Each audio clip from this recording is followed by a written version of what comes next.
네, 말씀은 오늘 히브리서 네 번째 시간이고요. 제목은 큰 구원이란 제목입니다. 2장 1절에서 4절까지 말씀입니다. 히브리서 2장 1절에서 4절까지 말씀. 네, 같이 읽겠습니다. 그러므로 우리는 들은 것을 더욱 유념함으로 우리가 흘러 떠내려가지 않도록 함이 마땅하니라. 천사들을 통하여 하신 말씀이 경고하게 되어 모든 범죄함과 순종하지 아니함이 공정한 보응을 받았거늘 우리가 이같이 큰 구원을 등한히 여기면 어찌 그 보응을 피하리요. 이 구원은 처음에 주로 말씀하신 바요 하나님도 표적들과 기사들과 여러 가지 능력과 및 자기의 뜻을 따라 성령이 나눠주신 것으로서 그들과 함께 증언하셨느니라. 아멘. 예, 옛날 그 시골 국민학교 다닐 때는 이제 운동회나 소풍을 이제 항상 하죠. 가을 운동회, 소풍, 봄 소풍, 가을 운동회 주로 이렇게 하죠. 그때 보면 도시락을 부모님들이 이렇게 싸가지고 오셨습니다. 지금도 그런지는 모르겠어요. 저 때는 그랬어요. 그런데 간혹 보면 이제 어떤 아이는 부모님이 없는 경우가 있죠. 부모님이 없으니 당연히 도시락도 없는 경우가 있어요.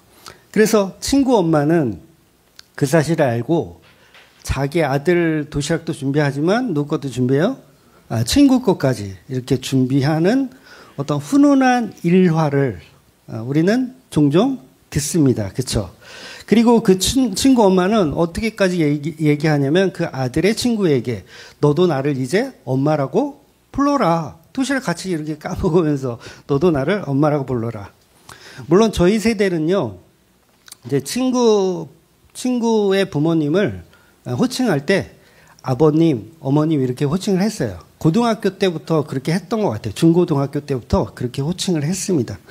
근데 요새 애들은 안 그렇더라고요. 다주가 초등학교 1학년 때인가 7살짜리 동네 친구를 데리고 왔어요. 1살 어린 동생을 데리고 왔는데 저를 이제 호칭해야 될 거 아니에요. 근데 아저씨라 그러는 거예요. 저를 여자애 아니고 남자애예요. 아저씨라 그러는 거예요. 근데 저는 그게 듣기가 너무 지금 제 세대에서는 그게 좀 거북하더라고요. 그래서 7살짜리한테 제가 그랬어요. 야, 나를 부를 때는 아버님이라고 부르는 거야. 그래서 7살짜리한테 시켰어요. 해봐, 아버님. 그러니까 아버님 이렇게 따라 하더라고요. 정말 귀엽게 잘 따라했어요. 그러니까 죄인된 우리가 하나님을 아버지라고 부를 수 있는 이유는 뭐냐면 그 아들 예수께서 우리를 종이라 칭하지 않으시고 친구라 여기시기 때문에 우리도 하나님을 아버님이라고 부를 수 있는 자격을 주셨다라는 거예요. 그래서 요한복음 15장에 그 말씀이 나오거든요. 이제 너희를 종이라 부르지 않고 아바 아버지라 부를 수 있는 자격을 주겠다. 그러니까 우리가 하나님과 양자의 관계를 유지할 수 있는 것은 뭐냐면 그 사이에 반드시 누가 있어야 돼요. 예수 그리스도라는 맏아들이 존재해야 된다는 거죠. 그러니까 소풍 가서 모르는 아줌마가 내게 도시락을 줄 리가 없어요. 왜 줘요? 도시락을? 내 친구 때문에. 내 친구의 엄마니까 도시락을 주는 개념이에요. 그래서 복음은 우리 쪽에서 그 아줌마를 찾아가는 게 아니에요. 나 도시락 없어. 나 부모님도 없으니까 이렇게 딱 보니까는 좀 있어 보이는 아줌마가 있어서 찾아가. 그래서 나를 아들이라 칭해 주시고 도시락 좀 나눠 먹읍시다. 이러면 돼요, 안 돼요? 안 되는 거예요. 그러니까 누가 찾아와야 되냐면 그 부모님이 그 버림받은 아이를 찾아와야 된다는 거죠. 그래서 예수님의 아버지인 하나님이 너도 나를 아빠라고 불러라. 이렇게 말씀해 주시는 거예요. 그래서 우리는 하나님의 친자가 아니고 사실은 뭐예요? 양자라고 하는 거예요. 로마서 8장 15절을 보면 이렇게 되어 있어요. 너희는 다시 무서워하는 종의 영을 받지 아니하고 양자의 영을 받았으므로 우리가 아빠 아버지라고 부르짖느니라. 그러니까 뭐예요? 양자로서 하나님 아버지를 부르짖는 거예요. 그러니까 우리가 절대로 착각하면 안 되는 게 뭐예요? 예수 없이는 아무 소용이 없는 거예요. 그러니까 예수가 없으면 우리는 말 그대로 고아죠. 고아. 부모가 없는 고아. 남편 없는 과부. 그 다음에 돌아갈 고향이 없는 나그네. 즉 나는 그 어머니의 도시락을 먹을 수 있는 가치가 있어요, 없어요? 가치가 없어요. 그리고 도시락을 먹을 수 있는 가치는 오직 그 친구 때문에 온다는 거죠. 그 가치가. 그래서 히브리형은, 이 히브리 저자는 저와 여러분이 하나님께 훈계를 받지 않고 그저 친자의 권리만 주장하고 있다면, 즉 교회 다니면서 하나님이 자기 친아버지니까 창조주가 친아버지잖아요 라고 착각을 하잖아요. 그러니까 하나님께 복을 좀 주세요 라고 한다든가 만사형통을 주세요 라고 하나님께 하는 자체가, 이건 김칫국을 마시고 있는 거죠. 그러니까 하나님의 상속만을 바라고 있어요. 교회 다니는 사람들이 하나님을 아버지라 부르면서 아버지 저에게 줄 분깃이 좀 없습니까? 좀 주십시오. 그래서 그런 자들을 히브리형은 뭐라고 얘기하냐면 너희는 양자가 아니고 그런 자를 사생아다 이렇게 표현해요. 사생아. 그러니까 사생아는 친아들도 아니고 양자도 아니고 뭐예요? 아버지와 상관없는 자식. 아버지와 상관없는 자식. 12장 8절 가면 나오거든요. 징계는 다 받은 것이거늘 너희에게 없으면 사생자요 친아들이 아니니라 이렇게 말씀하세요. 그러니까 지난 1장에서 그 아들을 통해서 우리에게 말씀하신 그 본질을 놓쳐서는 안 된다는 이야기를 하고 있는 거예요. 그래서 지난주까지 1장을 세 번에 나누어서 보았고 오늘부터는 이제 2장으로 넘어왔습니다. 물론 아직도 이 1장과 2장에서는 삼위일체에 관한 예수님의 위치와 예수님의 자리를 설명하고 있어요. 그리고 저와 여러분의 위치와 자리도 설명하고 있는 거죠. 그래서 지난 1탄의 서론을 기억하십니까? 성경은 이 땅에서 우리에게 떨어져라 이야기를 하는데 종교심이 가득한 우리 인간들은 성경을 똑같이 보는데도 불구하고 어떻게 하냐면 이 땅에 붙어라를 이야기하더라는 거예요. 그러니까 붙어라는 복음이 아니라는 거죠. 이 땅에 들러붙어 사는 건 마귀인 뱀의 모습이에요. 뱀. 그러니까 뱀은 종일토록 이 땅에 들러붙어서 배로 기어다니며 흙을 먹고 사는 존재. 그러니까 흙이라는 표현은 피조물이란 뜻이에요. 피조물을 먹고 사는 존재. 즉 뱀이 마귀가 당하는 형벌이에요. 그런데 우리도 똑같이 그 뱀처럼 땅에 들러붙어 살면 된다, 안 된다? 안 된다는 이야기를 하는 거예요. 그러니까 우리는 성경이 전하는 진리를 진리 그대로 보아야 하는데 인간들은 이성주의와 합리주의를 가지고 나름대로 성경을 생각을 하는 거예요. 그 데카르트가 그랬다 그랬죠? 어떤 교훈을 줬냐면 나는 생각한다, 고로 존재한다. 즉 인간들은 다 죽은 자들이라서 소경입니다. 뭘 볼 수 없어요? 진리를 볼 수 없는. 진리가 있어도 그걸 보지 못하는 존재. 그러니까 기독교라는 이 진리는 종교라는 틀 속에 숨어 있어요. 종교가 되게 넓잖아요. 불교도 있고 기독교도 있고 교회도 있고 막 많아. 그 중에서 아주 소수의 사람들이 어떻게 있다? 숨어 있는 거예요. 진리가. 그러니까 마치 에스겔이 본 마른 뼈들을 기억하세요? 무덤과 같은 곳에 마른 뼈들이 다 죽어 있는 상태. 그런데 거기서 감추인 비밀이 살아나는 거예요. 감추어준 비밀이 살아나는 거. 그래서 마른 뼈들이 살이 붙고 이렇게 힘줄이 생기면서 살아나는 거죠. 그러니까 구약이든 신약이든 그 모든 말씀들이 우리의 죄에 관해서 그리고 예수님이 하신 일에 관해서 기록하고 있음이 진리라는 거예요. 우리는 죽은 자이기 때문에 인간의 눈으로 성경을 아무리 보아도 성경이 은혜를 주시지 않으면, 성령이 은혜를 주시지 않으면 죽은 자가 살아나는 성경의 진리를 볼 수가 없는 거예요. 그러니까 저와 여러분은 선악과를 먹었죠? 혹시 안 드신 분 계시면 제가 입에다 쳐넣겠습니다. 먹었으니까 우리는 전부 죽은 자예요. 죽은 자. 그러니까 스스로는 자기가 죽은 자인 거를 알지를 못하죠. 죽었는데 죽은 자인지는 몰라. 그래서 뭐가 필요한 거예요? 성령이 오셔야 되는 거예요. 그러니까 성령이 우리 안에 오시면 그때 어떤 일이 벌어지냐면 죄에 대하여, 의에 대하여, 심판에 대해서 알게 되는 거예요. 그러니까 자신이 죄로 죽었음을 알게 되는 거. 그러니까 죽은 자라는 것을 알면 내가 선악과를 안 먹었다라는 말을 못 해요.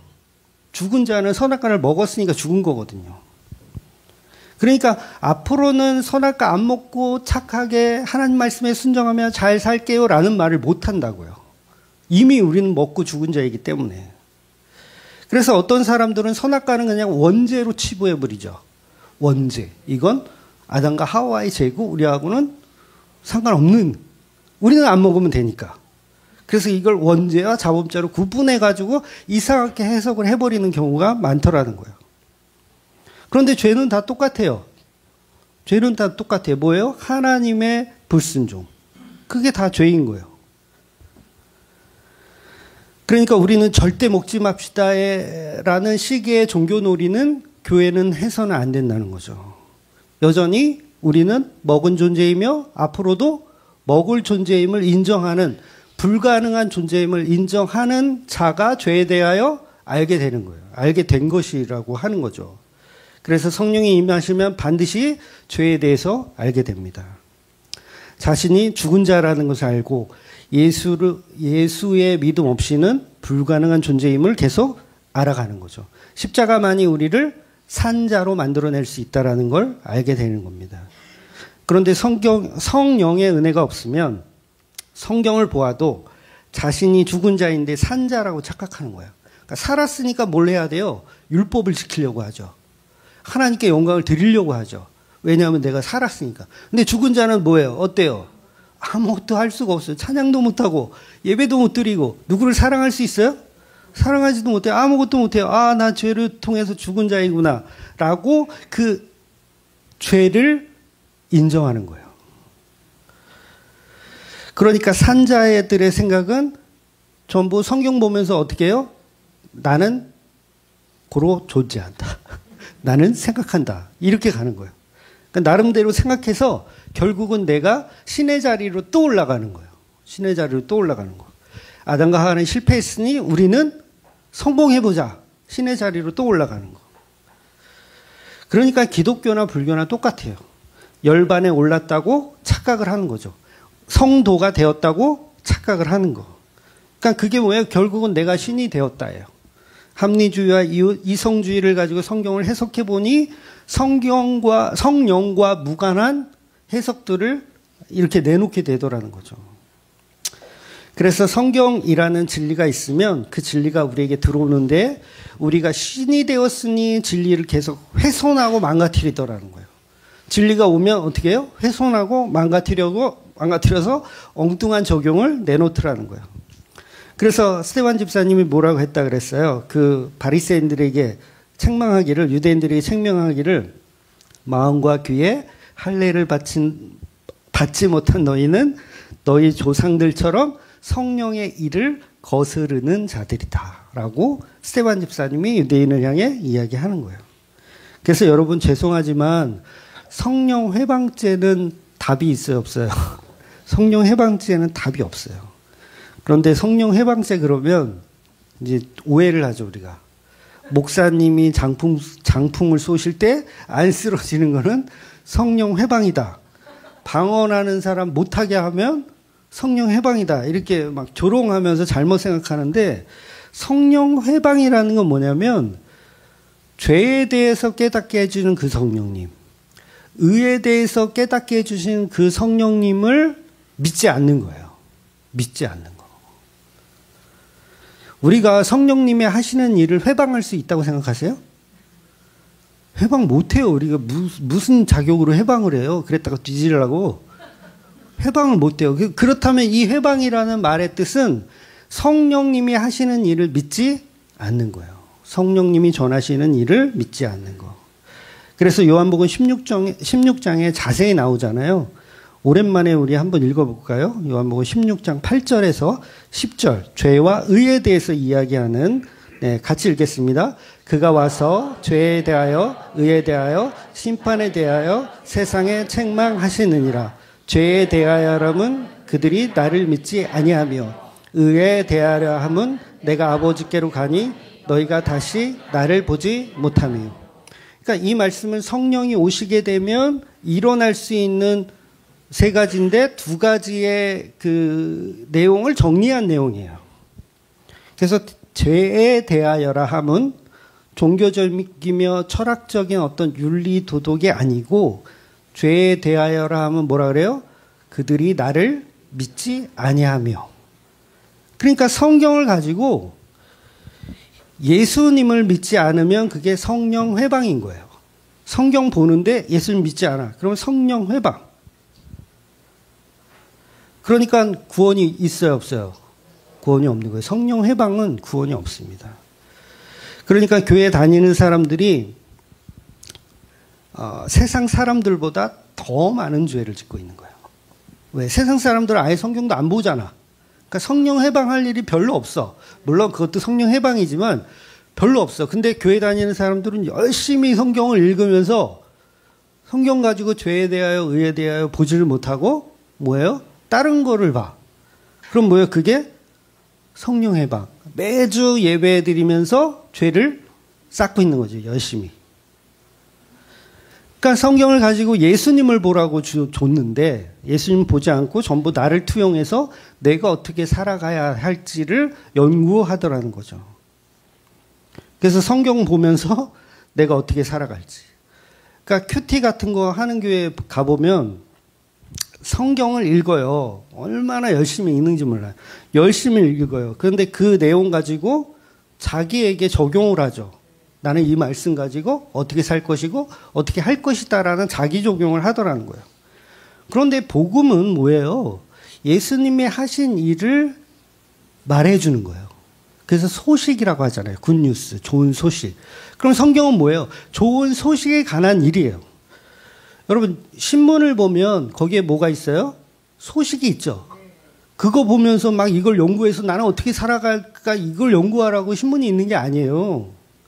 소식을 전해주는 거. 그러니까 성경은 뭐예요? 예수님이 하신 일에 관한 소식을 전해주는 거예요. 그리고 그분이 그 일을 정말 하셨습니다.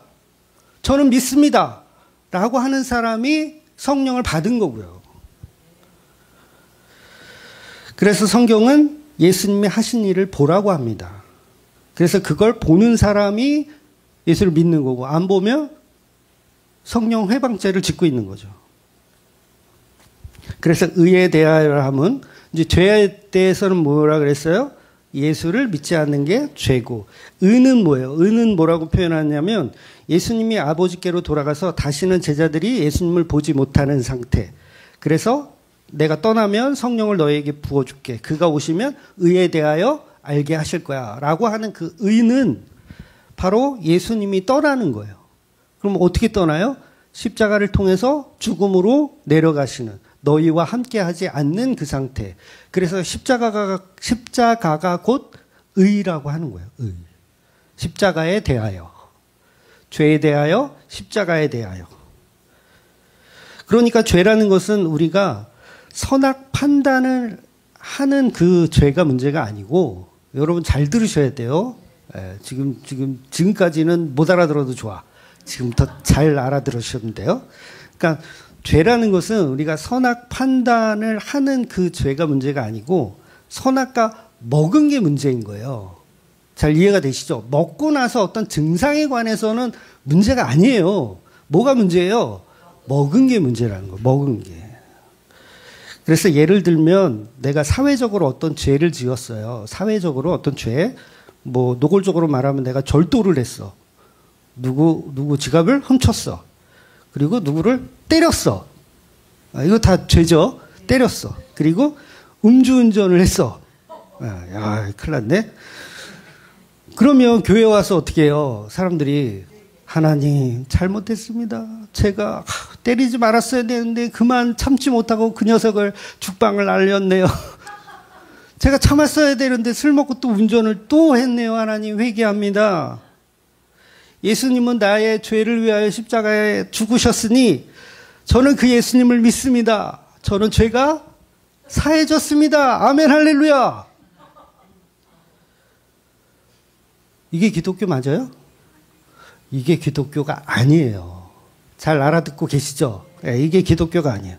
그러니까 영화 밀양에 보면 내가 사람을 죽였어요.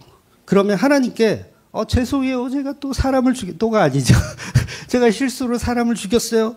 주님 회개합니다. 십자가의 죄로 나의 모든 이 살인죄도 용서되어졌음을 내가 믿습니다. 아멘 할렐루야. 이러면 그게 종교놀이라고 하는 거예요. 기독교의 가르침 아닙니다. 종교놀이에요. 그 자체는 선악을 먹고 난 이후의 판단일 뿐이에요. 판단. 선악을 먹었고 그거에 대한 선악에 관련된 판단을 하는 거예요. 그러니까 하나님은 선악과 먹은 거에 대한 죄를 물으시고 싶다는 거예요. 먹은 거에 대한. 그러니까 예수님의 십자가가 여러분이 친구 연필을 훔쳤어. 그 죄를 용서하기 위해서 십자가에 달려서 죽으셨을까요? 그런 가치를 위해서 예수님이 십자가에 죽으신 게 아니에요. 그보다 더 큰 가치를 가지고 계시다는 게, 그리고 그걸 전하는 게 우리 기독교라는 거죠. 그러니까 여전히 연필 훔친 거에 대한 십자가의 보혈을 외친다면 그거는 코미디를 하고 있는 거예요. 종교라는 코미디를 하고 있는 거예요. 즉 내가 살인을 했으면 누구한테 사과를 해야 돼요? 죽은 사람과 그 가족들에게 사과를 해야 돼. 하나님께 왜 사과를 해요? 원래 선악과 먹은 인간들은 다 그 따위로 사는 게 맞아요. 오해하시면 안 돼요. 살인해도 된다는 얘기가 아니에요. 그러니까 교회에 가면 죄사함의 시간이라고 이렇게 해놓고서 막 돌아가면서 죄를 회개하는 교회도 있다고 하잖아요. 저도 그런 교회 가봤고요. 그러면 회개하라 그러면 전부 윤리 도덕적인 거를 회개해요. 제가 아내 몰래 바람을 폈습니다. 술 먹고 또 사고를 쳤습니다. 그럼 교인들끼리 막 그 죄를 나누어. 그리고 하나님 앞에 이제 회개 기도를 올립시다.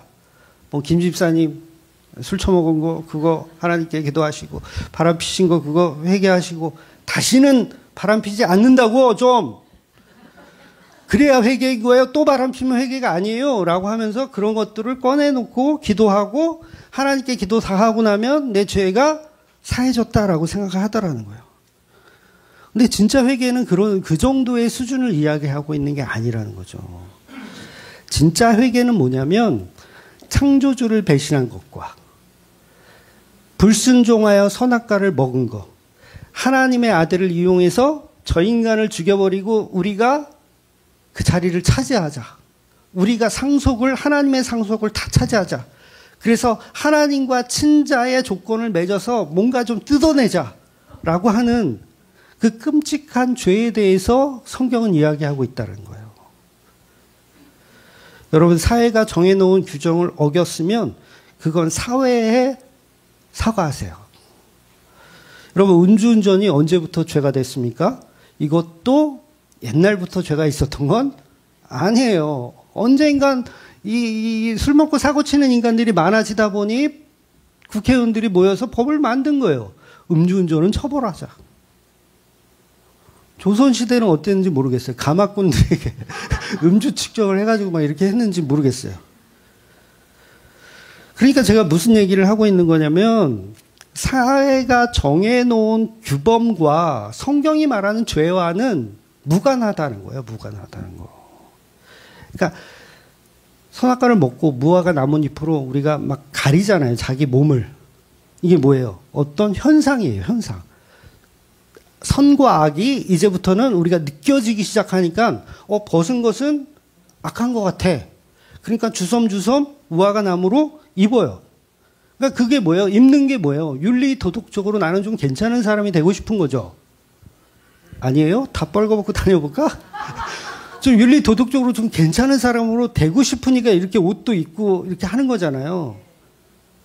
그런데 사람들은 그 무화과 나뭇잎으로 만든 팬티를 가지고 누구 팬티가 예쁘냐, 누구 팬티가 잘 만들었냐라고 하면서 윤리 도덕적인 걸 합의해 놓은 걸 가지고 선하다 악하다를 나누더라는 거예요.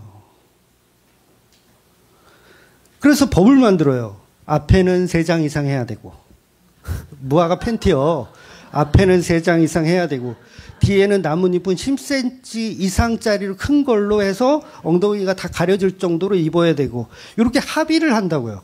누가? 사람들이 합의를 하는 거예요. 그래서 그걸 윤리 도덕이라고 하는 거예요.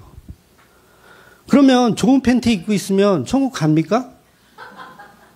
아니잖아요. 그래서 창세기 3장 11절 보면 하나님이 아담과 하와에게 그렇게 말씀하세요. 무화과 잎으로 몸을 가리고 있는 아담과 하와에게 이르시되 누가 너의 벗었음을 내게 알렸느냐. 내가 내게 먹지 말라 명한 그 나무 열매를 내가 먹었느냐. 그러니까 하나님은 벗고 다니는 것을 죄라고 말씀하시는 것이 아니고 그 나무 열매를 먹은 것을 죄라고 말씀하시는 거예요. 그런데 우리는 선악과 먹은 것에는 관심이 없고 오로지 어떤 무화과 나무를 입어서 내가 용서받을 수 있을까를 생각하더라는 거죠. 그래서 뭘 만드냐면 사람들이 종교를 만드는 거예요. 무화과 나무 잎교, 아니면 여기는 떡갈나무 잎교, 우리는 뭐 실크로 만든 팬티 입는 무리들, 이렇게 뭘 만들어요? 종교를 만든 거예요. 그래서 어떤 팬티가 하나님 앞에 의롭냐를 자랑하는 게 오늘날의 종교들인 거예요. 그게 뭐 불교가 됐든 뭐 천주교가 됐든 기독교가 됐든 전부 뭐예요? 무화과 나무 잎으로 만든 팬티, 그거 자랑하고 있는 거예요. 그런데 하나님은 그 팬티에 관심이 있다 없다? 관심이 없어요. 너는 왜 선악과를 먹었는가? 라는 물음을 하시는 거예요. 그래서 스님들도 선악을 판단하잖아요. 스님들도 선악을 판단해서 악은 버리고 선은 취하자, 이렇게 사는 거예요. 평생을. 그러면 신도 우리를 용서해 주실 것이다. 교회도 마찬가지죠. 윤리 도덕적인 거를 정직하게 잘 지키고 살면 하나님이 복을 주시고 천국에 보내주실 것이다 라고 생각하는 거. 그런데 생각해 보세요. 성경은 이 땅에 선이 있다고 합니까? 선이 없어요. 선이 없어. 그러니까 판단할 가치가 아예 없어. 우리는 다 악해요. 누구만 선해요? 하나님만 선하신 거예요. 그런데 우리는 인간들이 선악을 구분해서, 그 악한 것들이 선악을 구분해서 선하게 살면 괜찮고 악하게 살면 나쁘다라는 종교를 만들어 가더라는 거예요. 그게 뭐예요? 여전히 교회에 앉아서 자기 수치를 드러내고 있는 거예요. 그러니 교회에 앉아서 회개하라고 하니까 내 안에 미움, 질투, 시기 이런 게 있었음을 회개합니다. 시험 볼 때 앞사람 거를 베끼지 말았어야 되는데 그만 베끼고 말았습니다. 목사인 제가 어제 맥주를 처먹었습니다. 진짜 먹었다는 게 아니라 그러니까 이런 전부 종교적인 어떤 걸로 복음이라고 착각하더라는 거예요.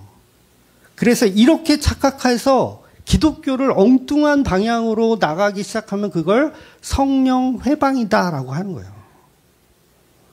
그리고 에덴 동산에는요, 선악 판단이 없었죠. 선악과를 먹기 전에 선악 판단이 없었어요. 그런데 중요한 건 선악은 여전히 존재했어요. 선악과를 먹기 전에도 선악은 존재했습니다. 그러나 그걸 구분하지 않았을 뿐이에요. 그러니까 벗은 것은 악한 것이다라는 건 아담과 하와가 먹고 나서 자기들이 판단을 하는 거예요. 하나님은 그렇게 판단 안 했어요. 벗고 다녀도 악하다고 말씀하신 적이 없어요.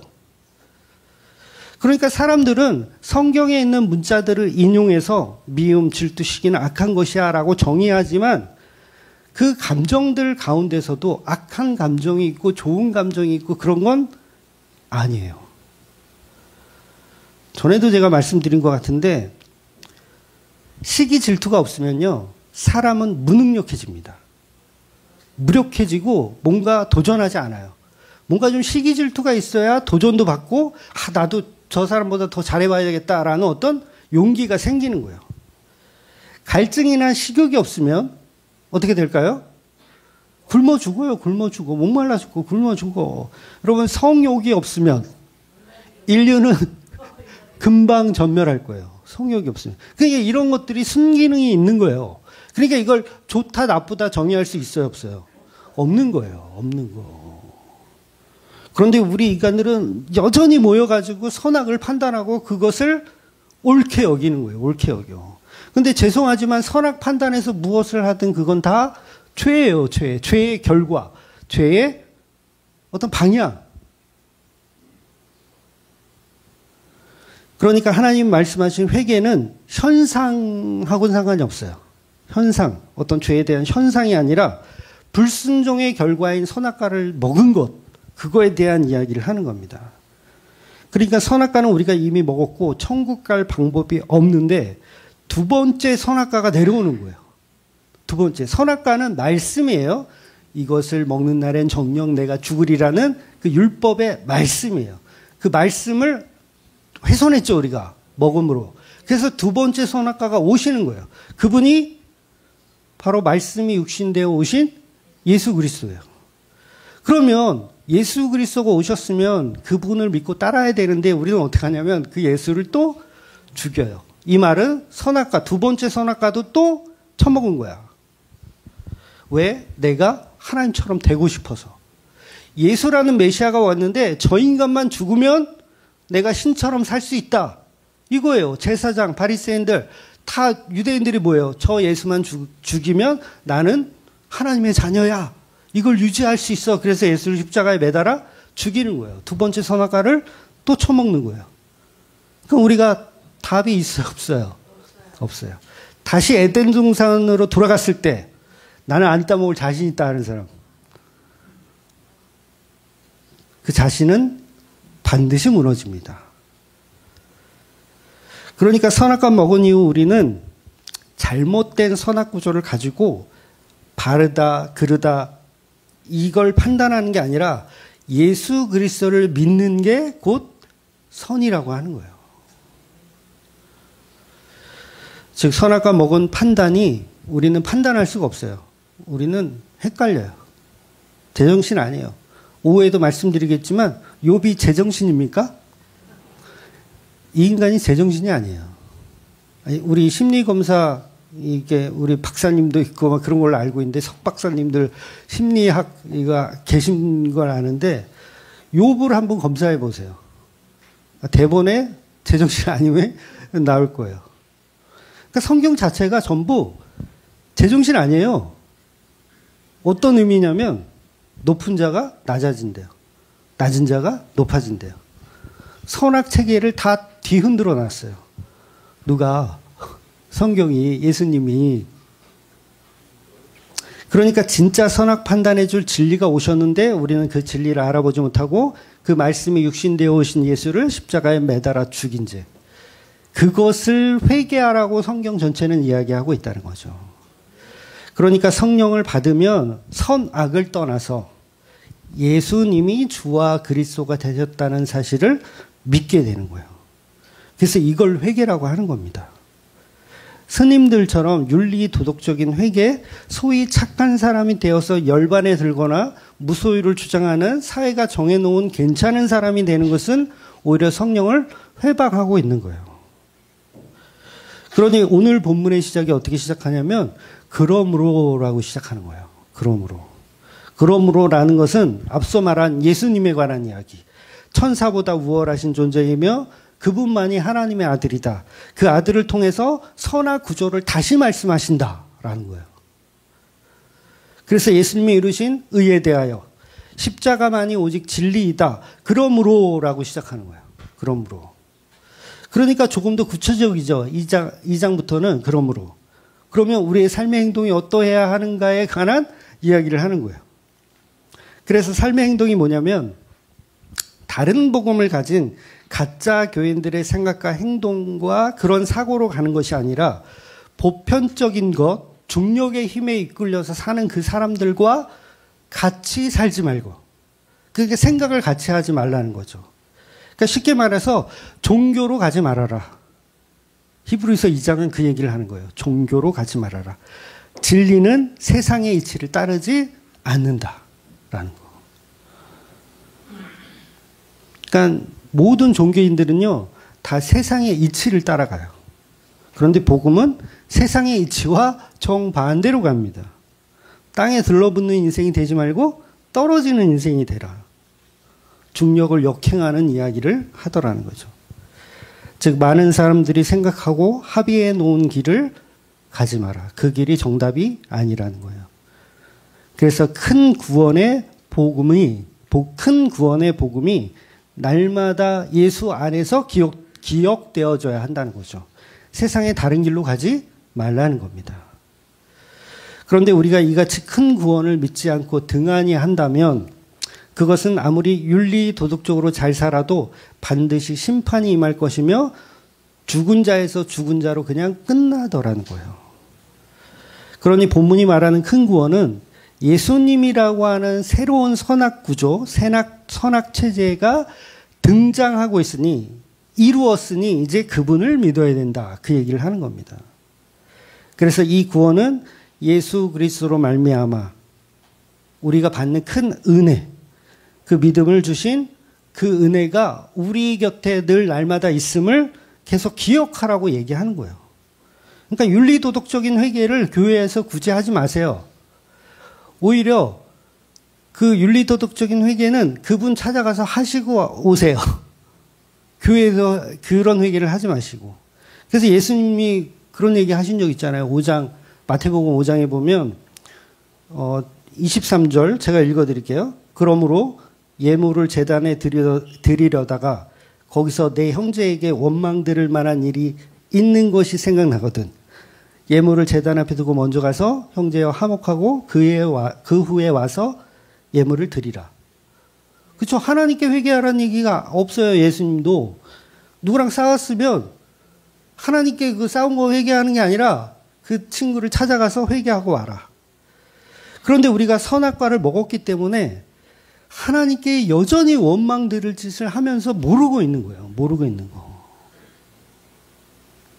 그러면 구원에 관해서만큼 우리가 누구와 싸운 거예요? 하나님과 싸웠잖아요. 그러면 누구랑 화해를 해야 돼요? 하나님과 화해를 해야 되잖아. 그러면 누구에게 가서 화해하고 와야 돼? 그 아들 예수 그리스도와 화해하고 오란 얘기예요. 그래서 예수님과 화해한 사람들만 이 자리에서 예배 드릴 수가 있는 거예요. 무슨 얘기인지 이해되시죠? 예수님과 화해한 사람만 예배 드리는 거고 그냥 친구 따라온 사람은 아무 생각 없어요. 네.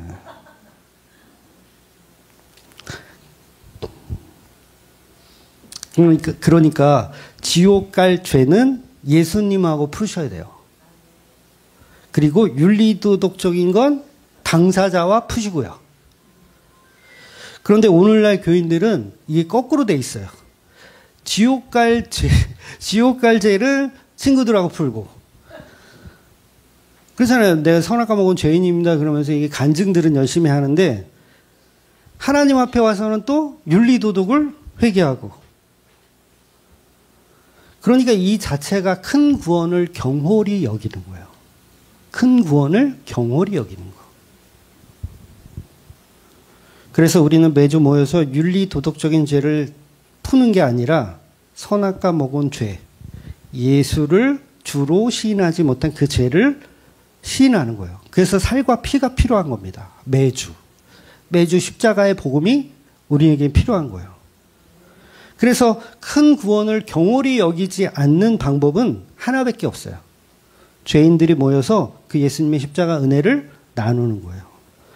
나중에 10장을 가면 히브리형이 더 노골적으로 얘기를 하거든요. 뭐라고 얘기하냐면 10장 25절 보면 모이기를 패하는 어떤 사람들의 습관과 같이 하지 말고 오직 권하여 그날이 가까움을 볼수록 더욱 그리하자.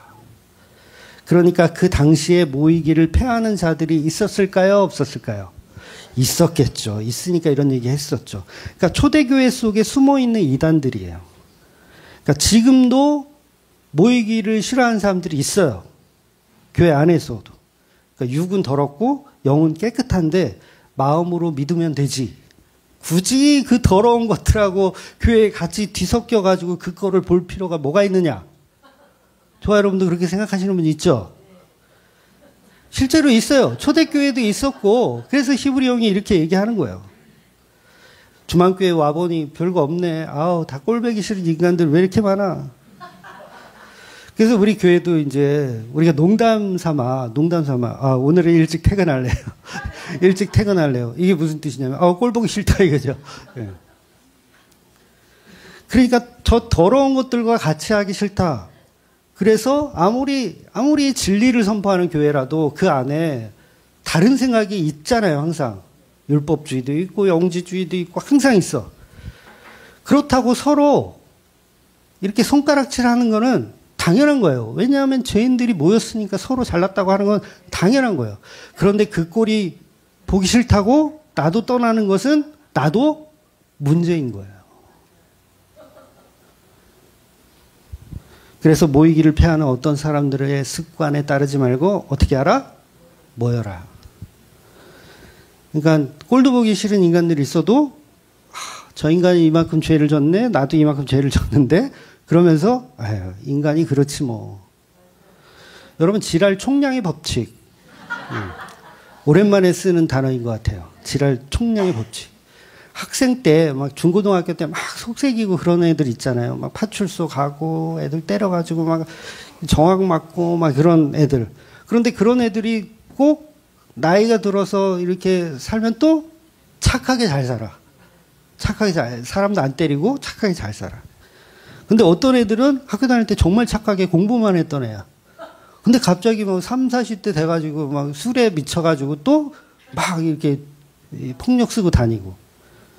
그래서 지랄 총량의 법칙. 인간은 누구나 죄가 언젠가는 나온다. 그러니까 이왕 지랄을 할 거면 어릴 때 하는 게 오히려 낫죠. 그러니까 우리 학부모님들, 우리 자녀들이 속색이는 그런 상황이더라도 조금만 견디면, 이 지랄 총량의 법칙이니까 이거 지금 다 쓰고 나중에 좀 괜찮아지니까. 그러니까 어떤 교회든 인간들이 모이는 곳이라면 거기에는 다 죄가 나오더라는 거예요. 그게 율법주의든 영지주의든 이단 사상은 계속 나와요. 저도 나오고 있고요. 어쩔 때는 율법적인 모습을 보이기도 하고 어쩔 때는 영지주의적인 모습이 나오기도 해요. 그러나 히브리형은 모이기를 패하는 어떤 사람들의 행동과 같이 하지 말라. 그래서 그날이 가까울수록, 물론 이건 종말의 날이지만 우리 중에도 그날이 가까우신 분들 꽤 많이 계시죠? 농담이에요. 네, 그날이 가까울수록 어떻게 해라? 모이기를 힘써라. 그러니까 우리는 예수님이 말씀하시고 그 말씀이 행함으로 이루어지는 그 십자가와 그 십자가 속의 복음에 관해서 듣는 거예요. 이것을 우리가 확증한다면 너무도 큰 성령의 은혜이고 큰 구원에 대해서 선물로 우리에게 주셨다는 것을 알게 되는 거죠. 그래서 여러분 믿음이라는 게 뭐예요? 믿음이라는 게 이제 히브리서는 이게 큰 주제가 믿음이거든요. 믿음이라는 주제. 그래서 종교에서 말하는 믿음하고요, 진리가 말하는 믿음은 달라요. 근데 이걸 사람들이 구분을 못하고 혼돈을 해요. 그러니까 종교에서 말하는 믿음이 이런 겁니다. 동네 사람들이 이제 너무 가물어가지고 비가 안 와가지고 우리 저 신당에 가서 기우제를 드립시다. 그리고 사람들이 어른들이 모여서 기우제를 드리러 가요. 근데 사람들이 다 양복을 입고 가는 거예요. 우리 신님께 잘 보여야 되니까 양복을 입고 가는 거예요. 근데 어떤 꼬마가 우비를 입고 우산을 챙겨가지고 기우제에 가더라는 거죠. 그러면 누가 믿음이 있는 거예요? 어린이, 이 꼬마가 믿음이 있는 거예요.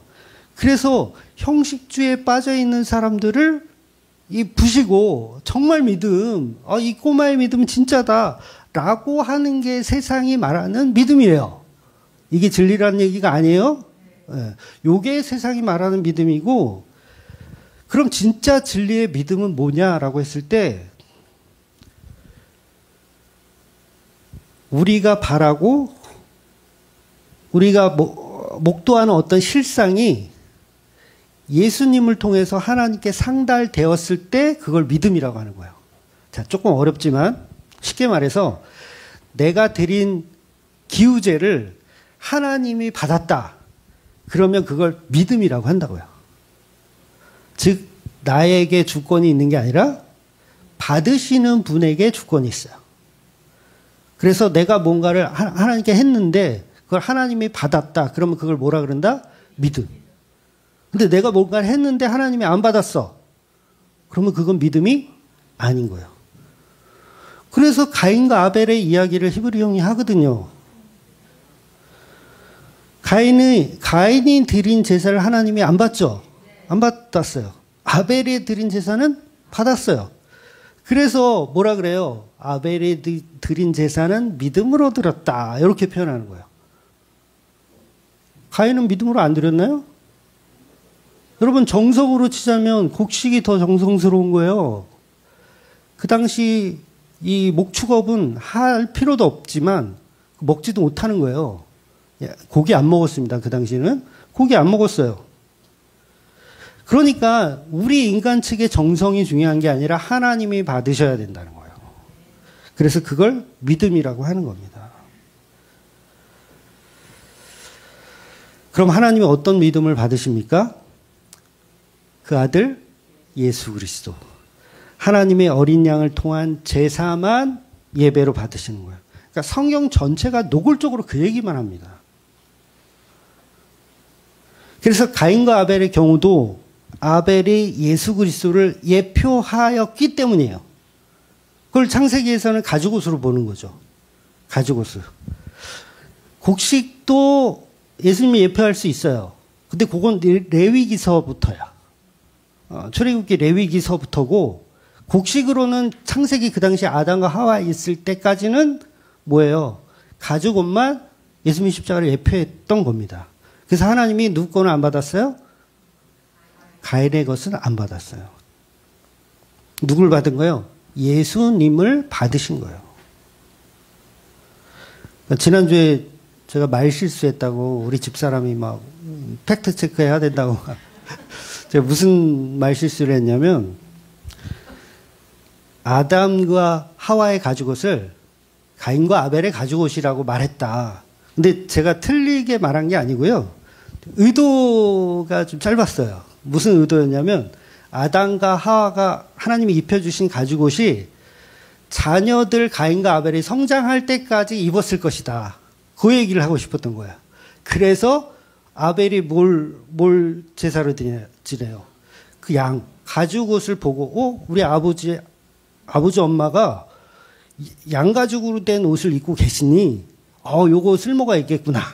그래서 뭐예요? 목축업을 시작하는 거예요. 먹지도 않는.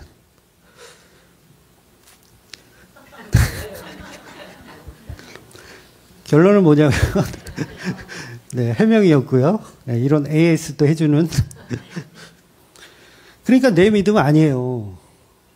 가인의 믿음 아니고 아벨의 믿음도 아니에요. 받는 사람에게 믿음이 있는 거예요. 받는 사람에게. 그러니까 내 열심 아니고 하나님의 열심. 그러니까 여러분이 열심 다 해가지고 교회에 충성봉사하면 소용이 있다 없다? 없어요. 젠장. 하나님이 받아야 되는 거야. 그러니까 구원도 우리 막 내 구원의 확신 막 이러잖아요. 근데 그것도 하나님 쪽에서 주셔야지 구원인 거지. 내가 아무리 백날 생각해봐야 소용이 있어요, 없어요? 없어요. 그래서 구원의 확신 가지려고 막 목매실 필요가 없어요. 교회마다 제자반 강의 같은 거 하면 어떻게 해서든지 구원의 확신 주려고. 하나님의 자녀가 되셨습니다. 그따위로 행동해서 되겠습니까?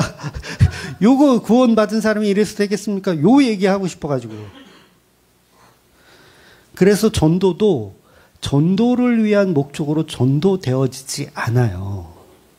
여러분 생각해 보세요. 복음을 전하는 것이 목적이라면 왜 하필이면 못 배운 어떤 어부들을 제자로 삼았을까요? 말 잘하는 사람들 많잖아요. 유럽에도 소피스트들 많고 바리새인들도 말 잘하고 이런 사람들 제자로 삼으면 되는데 하나님은 말주변이 어눌한 어떤 모세 같은 사람, 그러니까 처음부터 아론은 말을 잘하거든요. 그러면 아론을 지도자로 삼았으면 되는데 왜 안 가겠다고 고집을 부리는 모세를 하나님은 사용하실까라는 거예요. 하필 기독교를 박해하고 스데반 집사를 죽이는 일에 동참했던 그 바울을 이방인의 전도자로 삼으실까? 이왕 전도하는 거 여러분이 하나님이라면 어떻게 전도하시겠어요? 저라면 이렇게 했을 것 같아요. 가브리엘하고 미가엘 천사 가브리엘하고 미가엘 딱 시켜가지고 본문에도 천사를 언급하지만 야 니네들이 가서 전도하고 와. 딱 그러면 가브리엘은 막 환상을 보여줘. 사람들에게 환상을 보여주며 막 천국을 탁 보여줘. 그 믿겠어요? 안 믿겠어요? 다 믿는 거예요. 미가엘은 군인으로 탁 무장을 해가지고 안 믿으면 죽여버린다. 안 믿으면 죽여버린다. 아주 그냥 총칼을 빼들고 미가엘은. 그러면 정말 교회가 미어 터질 거예요. 근데 왜 그렇게 쉽게 가지 않으시고 하나님은 왜 그렇게 힘들게 무식하고 배우지 못한 찌질이 어부들을 가지고 그 오랜 시간 동안 전도를 하냐고요. 사도 바울도 1차 전도여행, 2차 전도여행, 3차 전도여행, 4차 전도여행 만신창이가 됐어요. 몇 명 믿지도 않아. 아니 베드로는 막 한 번 설교하면 3,000명씩 막 이렇게 막 되는데 사도 바울은 그냥 한 명 만들기 힘들어. 여러분 왜 그런 거예요 이게? 복음은 단순한 소식이 아니기 때문에 그래요. 뭐냐면 사랑을 전달하는 겁니다. 사랑. 여러분이 소개팅을 나가잖아요. 그러면 상대방에게 호감을 느껴요. 아, 이 사람 괜찮다. 잘생겼네. 속으로 잘생겼네. 직업도 괜찮네. 말도 잘하네. 그럼 여러분 이게 사랑인가요? 요걸 음욕이라고 하는 거예요. 음욕. 오 예쁘네. 나 이 여자와 사랑에 빠지고 싶다. 죄송하지만 아직은 사랑이 아닌 거예요. 지하철 타고 가는데 건너편 아가씨가 너무 예뻐. 인형 같아 완전. 인형이야 인형. 이건 그 누구냐? 손혜진보다 더 이뻐. 그래서 그 여자한테 터벅터벅 걸어가서 사랑합니다. 이제부터 사랑하겠습니다. 여러분 그러면 치안으로 몰립니다. 경찰서에 잡혀가요. 경찰에서 왜 잡아가요? 그건 사랑이 아니고 음욕이기 때문에 잡아가는 거예요. 그러니까 사랑은 뭐예요? 오랜 시간 서로 만나고 교제하면서 일주일, 한 달, 1년 만나다 보면 그 사랑이 더욱 깊어지는 거예요. 더욱 깊어지면 그때 결혼하시는 거예요. 그러니까 본문의 목적은 단순한 구원이 아니고 단순한 구원이라면 그냥 천사 시켜가지고 다 믿게 하면 돼요. 그런데 복음의 목적은 예수님의 사랑과 은혜를 차근차근 배워가라고 시간이 필요한 거예요. 그래서 예수님의 신부, 예수 그리스도의 신랑 된 신부의 모습을 첫눈에 반하는 게 아니에요. 우리는 뭐 해야 돼요? 그 예수의 사랑을 배워가는 거예요. 그래서 오늘 왜 여기 오셨어요? 그 먼 데서 지하철 타고 버스 타고 차가요 운전해가지고 왜 왔어요? 연예인 같은 저를 보려고? 예수에 관해서 그 신랑 예수를 어떻게 더 알아가고 사랑할 수 있는가를 보러 오는 거예요. 누구를 들으러 왔어요?